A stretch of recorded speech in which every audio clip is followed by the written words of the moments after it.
Sir ఈరోజు జనసేన వల్ల కావచ్చు, లేకపోతే ఇంకో దాని వల్ల కావచ్చు, 2014 నుంచి మాకు తెలిసినంత వరకు కూడా యువత రాజకీయాల్లో చురుగ్గా పాల్గొన్నారు. సోషల్ మీడియా కీలక పాత్ర పోషిస్తుంది. అదే యువత మిగతా పార్టీల్లో కావచ్చు, ఇంకో చోట కావచ్చు, అదే 3 పార్టీల్లో కావచ్చు, కొంతవరకు తప్పుదారి పట్టే అవకాశం కూడా ఉంది. అలాంటి యువతకి ఈరోజు రాజకీయాల్లో రావడం, రాజకీయ అరంగేట్రం చేయడం, గ్రామ స్థాయి నుంచి వార్డు స్థాయి లేకపోతే జిల్లా స్థాయి నాయకుల్లాగా తయారవడం, వారికి సపోర్ట్ ఇవ్వడం, దానిపైన మీరు యువతకి ఏమైనా సందేశం ఇవ్వాలనుకుంటున్నారు? అసలు యువతి కన్నా కూడా ముందు మీకు జరిగిన సంఘటన చెప్తా. అంబటి రాయుడు క్రికెట్ లో మంచి పేరు ఉంది. కాపు సామాజిక వర్గం వ్యక్తి నా దగ్గరకు వచ్చాడు. 10 మంది ఆయన స్నేహితుల్ని కాపు సమాజం వచ్చాడు. వచ్చి బాబాయ్ గారు అన్నాడు. ఏంటన్నా ముందే పరిచయం లేదు అసలు, లేదు అంటే బంధువు కదా, ఎల్లూరు అంతా బంధుత్వం ఉండదు. ఆ పరిచయంతో తీసుకొచ్చాడు. తీసుకొచ్చినప్పుడు బాబాయ్ గారు అన్నాడు. ఏంటన్నా అంటే ఇట్లా నేను గుంటూరు ఎంపీగా అన్నాడు. అదేంటి నీకు రాజకీయాలు ఏంటి, రాజకీయాల పరిస్థితి బాగాలేదే, అక్కడికి క్రికెట్ మంచి మీకు చూసుకుంటే ఏదంటే ఖర్చు సంపాదించుకొని వ్యాపారాలు ఏదన్నా చేసుకొని 10 మందికి ఎంప్లాయింగ్ చేసుకోవచ్చాయా అన్న. అదేంటి బాబా లేదు, మా రాజకీయాలు బాగాలేదు, అది కొంతమందికి నీకు ఒకటి పనికిరాదు, నా సలహా అయితే నీకు రాజకీయాలు వద్దని చెప్తున్నా అన్న. అనగానే ఎందుకు అన్నాడు అంటే డబ్బులు కూడా అన్నా. జగన్మోహన్ రెడ్డి గారు ఆయనే పిలిచాడు, వెళ్ళాను, కలిశాను, నువ్వు ఎంపీగా పోటీ చేస్తున్నావు అన్నాడు. నా దగ్గర డబ్బులు లేవండి అన్నాను. నేనే ఖర్చు పెడతాను 100 కోట్లు అన్నాడు జగన్మోహన్ రెడ్డి. వాస్తవం ఇది, సరే అన్నాను అన్నాడు. ఓకే, డబ్బులు ఆయన పెట్టాడు అనుకో, ఓటమి చెందినా నీకు ఇబ్బంది, మంచి ఫేమ్లో ఉన్నావు అని చెప్పాను. కాదు అన్నాడు. తర్వాత 6 నెలలు తెలిసింది జగన్మోహన్ దగ్గరికి మళ్ళీ డబ్బులు చూసుకోమన్నాడంట 150 కోట్లు. అనగానే నిజంగా 150 కోట్లు ఏంటి సార్? 150 కోట్లు, 100 కోట్లు, 50 కోట్లు వాస్తవాలే. అంటే కాదు సార్, ఎలక్షన్ కమిషన్ ఇచ్చే చాలా తక్కువ, 50 లక్షలు, 70 లక్షలు, 1 రూపాయలు దాకా ఇస్తారు. అలాంటిది ప్రతి ఎలక్షన్ లో ఒక్కొక్క ఎమ్మెల్యే వచ్చి దాదాపు 50-60 కోట్లు, అంటే నియోజకవర్గ ఓటర్స్ పెరిగే కొద్ది ఈ డబ్బు పంపిణీ కావచ్చు, లేకపోతే జనాలకు కావచ్చు, వెనకాల తిరిగే వాళ్ళకి కావచ్చు పెడతారు. ఇవన్నీ ఇప్పుడు టీడీపీ పార్టీ పెట్టింది, వైసీపీ పెడతారు.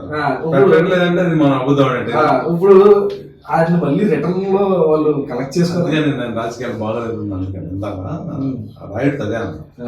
సపోజ్ 100 కోట్లు కాదు 10 కోట్లు పెట్టాం, మళ్ళీ సంపాదించి 20 కోట్లు సంపాదించాలి. మళ్ళీ ఎలక్షన్ 10 కావాలి, 30 కోట్లు ఎక్కడి నుంచి కావాలి? నువ్వు ప్రజల దగ్గర పెండాలా, ప్రజల దగ్గర నీకు మంచి పేరు వస్తుంది, చెడ్డ పేరు వస్తుందా?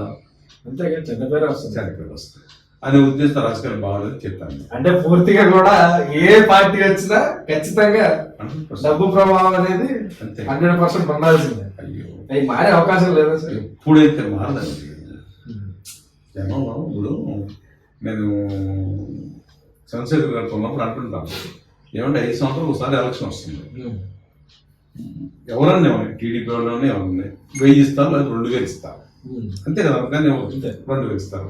2000 ఇస్తేనే కరెక్ట్గా ఒక ఆడ మనిషి పొలం పనికి పొద్దునేళ్ళు సాయంత్రం చేస్తే 1000 రూపాయలు సంపాదిస్తుంది. బాగా పని చేస్తే నాట్లు వచ్చినప్పుడు 2 రోజులు పని 2000, 5 సంవత్సరాలకి 2000కి అమ్ముడుపోతున్నాము. అది అమ్ముడుపోతున్నాడు, కూలి పని చేసుకున్నాడు. ఎమ్మెల్యే దగ్గరికి నాకు ఈ పని చేయమంటారా, నేను డబ్బు పెట్టి కొన్నాను నేను, నీకు ఎందుకు పని చేయాలని అడుగుతాడు ఎమ్మెల్యే. నీ దగ్గర లేదు, అదే నువ్వు రూపాయలు తీసుకోకుండా పని చేస్తే ఎమ్మెల్యే అయినా కాలర్ పట్టుకోవచ్చు, అంతే. నువ్వు నాకు ఎందుకు పని చేయాలి, నేను ఓటేసి గెలిపించాను. కానీ సార్, అంటే నేను ప్రత్యక్షంగా చూశాను, ఆ డబ్బులు పంచట్లేదండి కొన్ని చోట్ల. అంటే పోలీస్ ప్రభావం కావచ్చు, లేకపోతే అధికార పార్టీ అండ చూసుకోవడం కావచ్చు, ప్రతిపక్షం వాళ్ళని పంచలేకపోవడానికి కావచ్చు, అలాగా కొన్ని ఈక్వేషన్స్ లో జనాలు డబ్బుల కోసం తాపత్రయపడిపోతున్నారు. 11 గంటలకి 12 గంటలకు కుర్చీలు వేసుకొని ఎవరు మా ఇంటికి వచ్చి డబ్బులు ఇస్తారా అదే విధంగా వెయిట్ చేశారు. అదే చెప్తుంది, మనోడి మీద మాట్లాడుకున్నాం. సండే వస్తే కేజీ మటన్ కొనుక్కుంటాం, ఇంట్లో 800 రూపాయలు. 5 సంవత్సరాలు వాడు ఇచ్చే 1000 రూపాయల కోసం మనం వాడికి బానిస అయిపోతాం. ₹10 అంతే కదా. లెక్కేసిన అంత 90 పైసలు అంత పడింది. టీ కూడా 5 రూపాయలు ఉంది. వాస్తవం చెప్తున్నా ప్రసాద్ గారి దగ్గరికి వెళ్ళి నాకు ఆయనతో మాట్లాడినా ఆయన మనస్తత్వం నచ్చి నేను వెళ్ళే కానీ లేకపోతే ఈ ట్రిప్ కూడా కామ్గా కూర్చుందాం అనే ఆలోచన ఉన్నా రాజకీయ వద్దనుకున్నా నా మెంటాలిటీ కుదరదు నా మనస్తత్వాన్ని 100%. ఆయన నచ్చాడు నాకు, అంటే ఆయన ద్వారా కొంతమంది మంచి పనులు చేయొచ్చు అనే ఒక సంకల్పంతోనే ఉన్నా 100%. రేపు పొద్దున నాకు ఆయన ఏదైనా ఏ పదవి ఇచ్చినా ఆ పదవికి న్యాయం చేసే విధంగా ఉంటాం కానీ దానివల్ల మనం లబ్ధి పొందేది చేద్దాం ఆలోచనలో ఉన్నానే ఉన్నాం. రంగసారి గారు ఎంత ఖర్చు పెట్టారు సార్? అంటే సరే ఏదంటే మనం నిజాలు ఒప్పుకోవాలి.